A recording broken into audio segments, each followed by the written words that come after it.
Naman yung Fuji natin. Ito in-import pa natin sa ibang bansa kung gumagawa.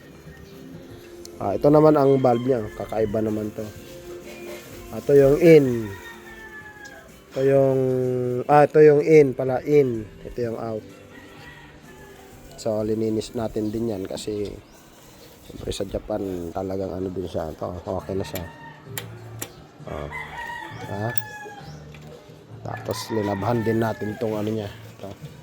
Tapos to, train na rin. Ayan, Fuji.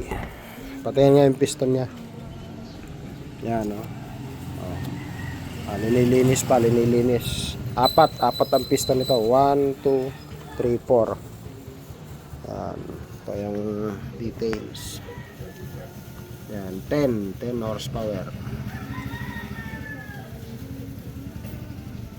Yan,